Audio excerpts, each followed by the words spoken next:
他们今天同学帮我准备了几个，就是大家在网络上通常看不太到的科系。你们在你们学校里面有没有听过海事科技？做离岸风电的，校区旁边就是海，然后可以放火烧船，然后你们要在船上灭火。这个是实验的鱼，所以你们打过什么会变美人鱼？没有，这个不能讲。人生很难得能够有焊接的机会。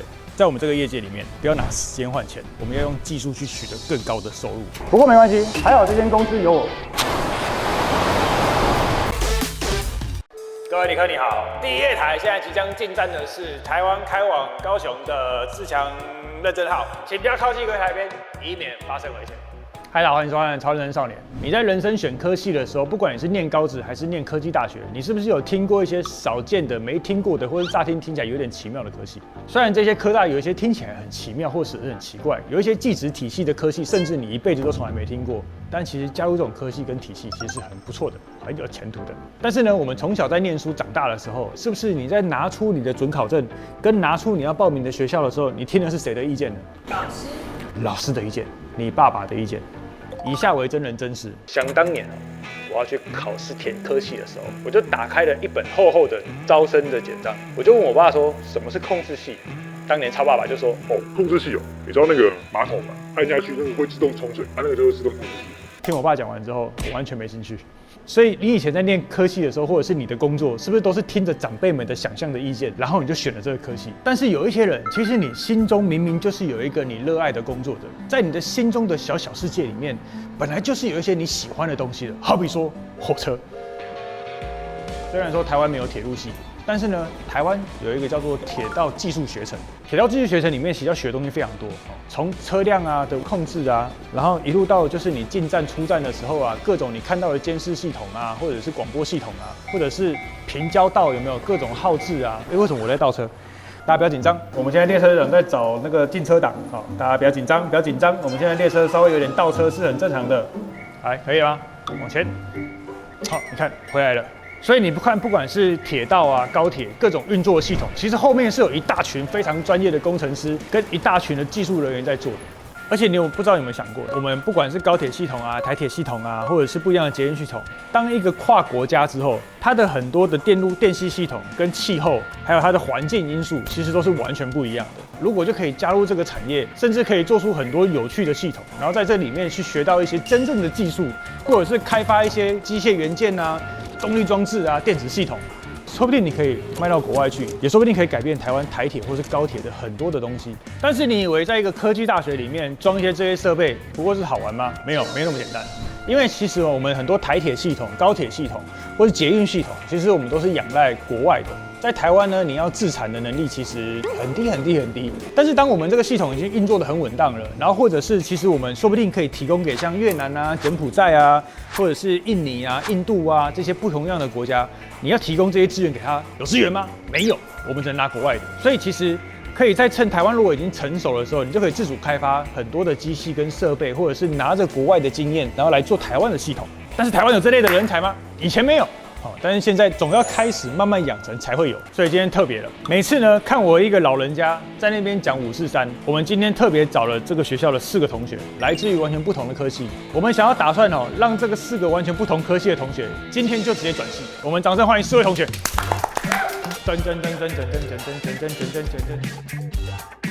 同学是什么科系？我是念文创系的年级，就读男子校区供应链管理系大3的学生。我是机电工程系的新生1年级。当时念机电是你爸帮你选的还是？没有，就是我知道了。燕巢校区的财政税务系。财政税务对。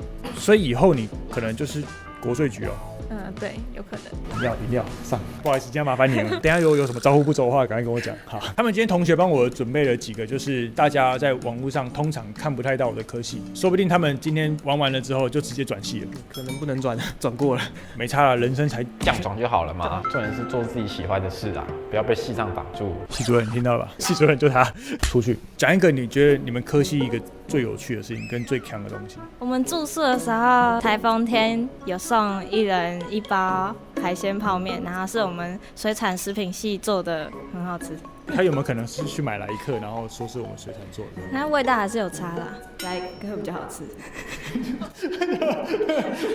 系主任就他。你们在你们学校里面有没有听过海事科技做离岸风电的？校区旁边就是海，上课可以搭船出去这样子，然后可以放火烧船，然后你们要在船上灭火，没有对不对？你看想不到，就算你是念这个学校的，你都不一定会知道里面到底有什么好玩有趣的科技。所以今天我们就带他们4位，然后一起去体验人生从来没有体验过的另一个新生活。Let's go。你们之前有没有看到那个翠上面有一个影片，就是有一间学校，它考试考到一半，然后就突然整个冷气就烧起来了。有，你会不会觉得很奇怪？为什么同学不灭火？拍影片比较实在。拍影片有流量。这搞不好有人觉得，反正别人会灭火，这不干我的事。等一下就会有人自己灭了，我就自己跑走了。所以现在同学大概都是这么有可能群众效应。对啊，群众效益，所以需要有一个人出来灭火。我跟你讲，今天我就要让你们成为这个领头羊。你知道，就是如果你今天是念什么营建啊、环安啊、化工啊、环工，就算你们4个人都不是念这样子的科系，但是总有一天你们都还可能会遇到火。来念高科大，最重要是学会什么？灭火。很好，你抓到精髓，你就是这样子。我们今天要来调一个会让爱情幸福的药水。但是一开始之前呢，爱总是苦涩的。我觉得作为前调要加一点青梅汁啊。烂啊耶！再一个好。好。我跟你讲，年轻人没有公安意识，你去制造一下混乱，给年轻人一点震撼教育。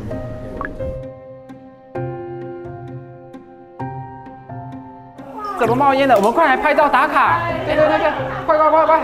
快！我们要找时间跑耶！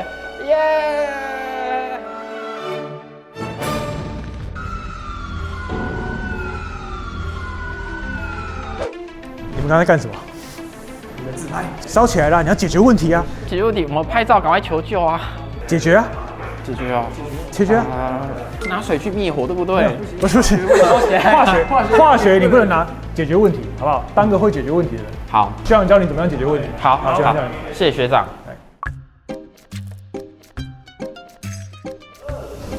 冒烟了耶！怎么会冒烟呢？怎么办？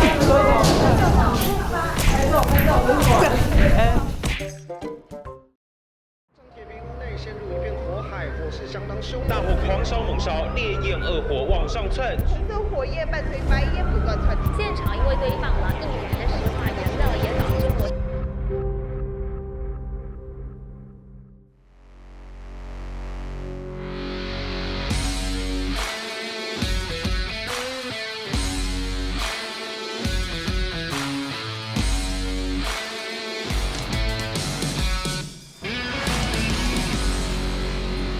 6号。你知道，有的时候明明只是一个小小的火苗，但是你不去灭火，你在那边每天拍照上传，结果最后搞到整个消防队都来了。然后呢，大家又喜欢把很多责任丢给消防队，明明就是一开始小小的火，你就把它灭掉就好了，结果搞到整个工厂都烧掉了，你的学校都烧起来了，领导恩会修处啊，还在那边怪人家什么救灾怎样噼啪。今天科大很特别，他们跟环境部有设立几个实验点。然后让大家可以知道，在发生这些状况的时候，你要如何操作，甚至可以对外面做训练。这个不是一般大学里面可以看到的场景。我认为很多学校，你都应该要放弃这边搞一些微积分的时间，从国中、高中你就可以好好练习一下，怎么样去如何使用灭火器，才不会搞到动荡整个社会事业。所以各位同学，你们刚刚这边玩不灭火，现在搞到这样子啊，怎么办？你说？叫消防员，赶快打119啊，110，119。干119还110都不知道，这怎么办呢？同学，打119。没有，你们前面先把火灭掉就好了。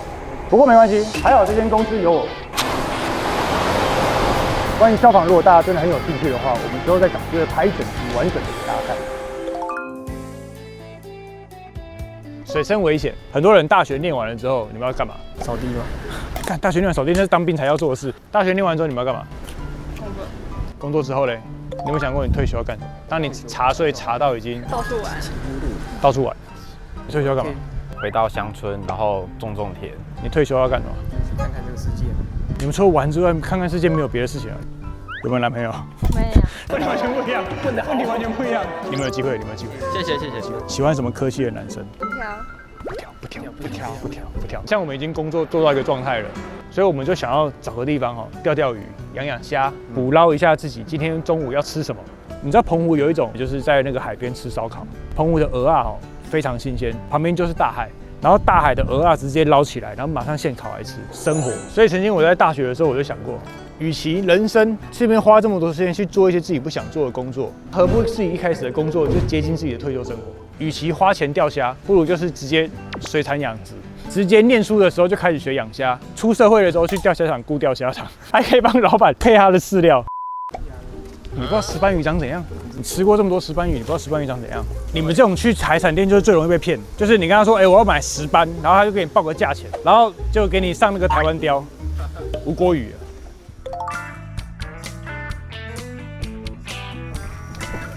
哎呦，这个第一下会沉哦，要不然要抓你们。哦，不要晕船哦。晕船坦白讲比死还难过。我看你对。所以中午我们可以吃吗？这可以20个人吃吧？他们在做实验，这个是实验的。所以你们打过什么会变美人鱼？没有，这个不能讲。但是如果正常的话，龙胆是拿去外销，而且我们国内都是吃那个龙虎斑比较多。然后我们台湾在养殖的话是龙虎斑，它就是龙胆石斑。对，跟龙虎斑不一样。对啊，龙虎斑就是价钱不一样，龙胆加老虎斑的杂交种，出来就变成龙虎斑。听到无？你看，你去吃海鲜，你吃的啥你嘛不知？鱼嘛，不是吗？所以很酷哦，大家是不是到餐厅你都不知道你吃的是什么鱼？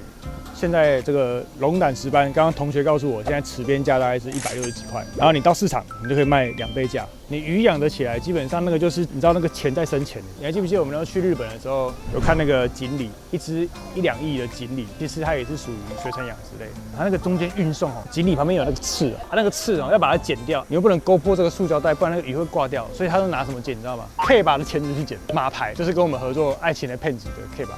所以，如果看我们频道的你，真的喜欢放假养鱼缸啊，周休2日的时候去钓鱼钓虾，或者喜欢这种鱼啊海啊的生活的，就是你何不一开始的时候就来念水产养殖，你就可以把你的真正乐趣成为你的人生专业。你有没有看那个上次走中讲海边过日子，他们家就是大头虾水产养殖。然后，如果你想要念这个相关的科系的话，水产食品系啦、渔业科技管理系啦，还有什么养殖系啦，或者是你今天是念机械系，你要做沉水泵浦，还是你今天是做水电啦，你想要配管是吧？配管配线，其实你如果真的喜欢鱼的话，这个现在是一个超缺人的工作。然后当然，如果你是天生喜欢小动物啊，那你就可以往就是农业自然类的科系去念啊。现在念还不晚，反正大学就念个3、4年嘛，对不对？那你就可以重新找你喜欢的工作。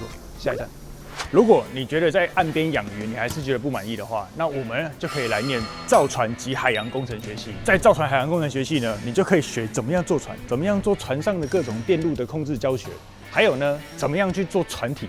然后像我们台湾最近国建国造嘛，就是台湾也开始在做一些军事用的船类，所以如果你想要坐船，或者是你想要搞船的话，你就可以到这个科系。然后当你有了基础之后，你就可以去设计啊，或者是建造船只啊，或者是呢成为一个就是整个造船主力的里面的重要的人物跟核心。所以在他们学校这台课里面要修焊接课，因为焊接课不是一般的电焊，有电焊。有氩焊，有 CO2 焊接，后面还有很多上手的切割。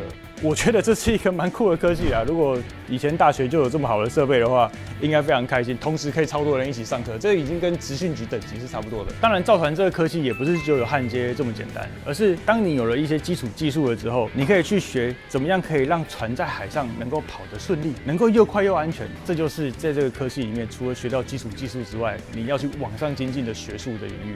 你知道我以前在澎湖的外岛当兵，我其实10几岁的时候，我就会用玻璃纤维了。有一次有一个老板，他就在港口边，然后脸色超不爽，然后他就是那个船被撞破了，结果我就跟那个船老板说，我会修玻璃纤维，不然我帮你修好了。他说啊，你买啊，那有你买，我这几块亏2万块呢。我说我真的会，我帮你修。然后我就帮他用玻璃纤维，然后用树枝滚，弄得超干净，还帮他补完土了，都喷完漆。那个老板他就语重心长地跟我说，我有3个女儿，今天晚上我带我2个女儿来跟你吃饭。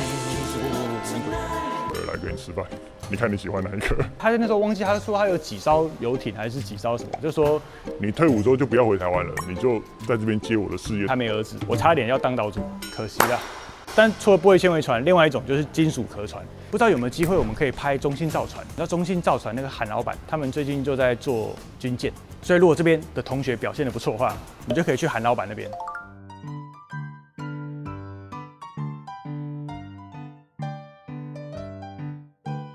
准备好了吗？看影片学会了吗？这个理论跟实物上的差距。理论跟实物上基本上是没什么太大差距的。你有焊接过吗？我玩过那个电焊。哦，你有哦？那你呢？我商科的嘛。你上课的最难，我卖设备的。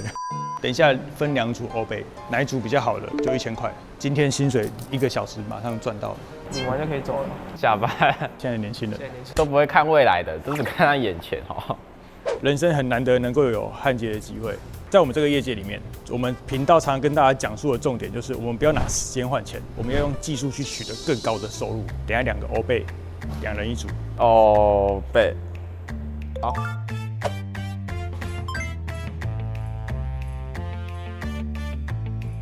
来，谁要先？好，我先。你先吗？嗯。对不对？抢在上面。抢在上面。这是他的插头。你等一下，你是不是忘记什么东西？那个面罩。把枪放下。久等呢。啊，现在记得穿长裤哈。没错，良好示范，很好。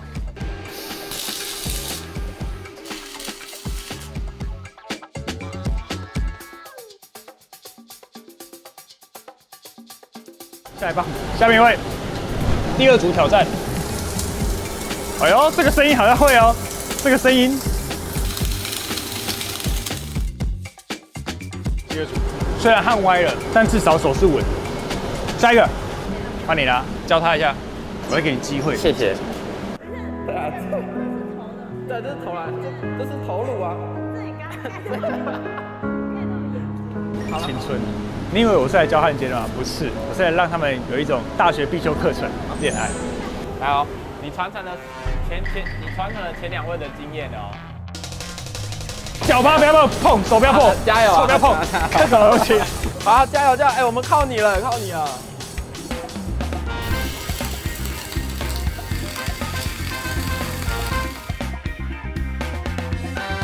好了。哎，有，这气氛有。我觉得你有抓到诀窍。影片教的好。我觉得你是天生焊接奇才。看看别人，猜想你自己。哎，我们这是经验的传承的。下一组。哦，这声音不太对劲哦，这声音可能不太对。听这声音，胜负可能已分。人生第一次 CO2 焊接胜负已决定，有一方是压倒性的胜利的。虽然说这个在业界上都完全不符合标准，但是以这个第一次焊接来说，我们硬要讲出一个胜负的话，我认为今天能够获得额外奖金1000块的，那就是这组。应该开心一点吗？你知道原因是什么吗？力挽狂澜啊！队友很重要。真的有天分，真的有天分。对，你只要那个枪的位置再稍微调整一下，然后节奏再抓好一点，基本上很快。想讲什么？你想讲什么？没有。想要平反吗？不用。要不要平反？给你是机会，拿500块出来赌啊！刚刚这样子，干，欧巴都来啊！欧巴，也不行。啊，看，薪水真的很低呢。可怜了。感谢今天以上参与的同学，谢谢。你现在念的科系是你喜欢念的科系吗？是，我一直都是念同一个方向的东西。那你今天来拍之前，你有看过我们频道吗？你知道我们在干嘛的吗？没事，你就顺讲。我刚刚有看那个电焊的那个。我们这样算是文化创意产业吗？可以算是，我们的范围很广。要不要来工作？好。绕路上看到没有？资本的力量，你们慢慢排吧。我先去泰国一趟好了。你在社会上做的事情都不是你大学学的专业，这就是社会。美美。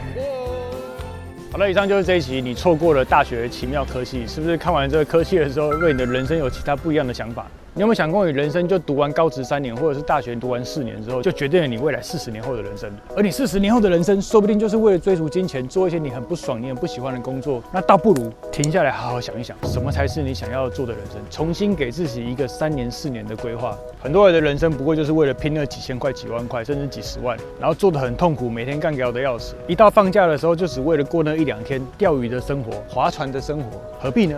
就算你现在开始人生转换跑道，其实也不晚。如果你听过什么奇怪的冷门科系，你都可以下面留言告诉我，或者是你有想要看什么样奇怪的学校或奇怪的科系，你都可以在下面告诉我们，我们都可以协调看看。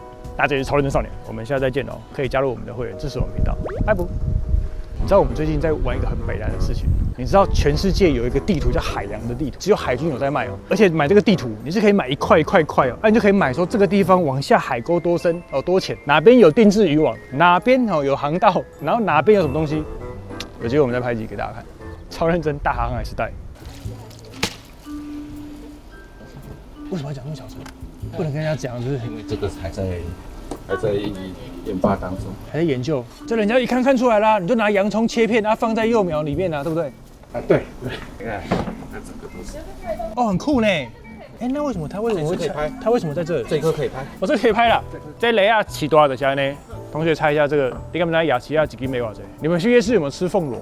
胡椒凤螺啊？看你没吃过。对不起，猜看看，100有吗？250。这一颗的话就将近100块。这一颗？这一颗。这一颗啦，凤螺网。这个已经是阿宙级的。为什么？阿宙级才几岁？5、60。5、60年？5、6岁。我吓一跳，说5、60年。一般小凤螺多久就可以拿来吃了？1年多久？所以它算是5岁还没被吃掉的，算难得啦。对，在台湾可能2岁前你就会被吃了。台湾的话哈，目前这么大的很少。啊，所以它是坐飞机回来的。哦，啊，它配种？它配种的话，它全年交配一次的话，就全年它会只生一次。虽然是种族的概念，凤螺的种螺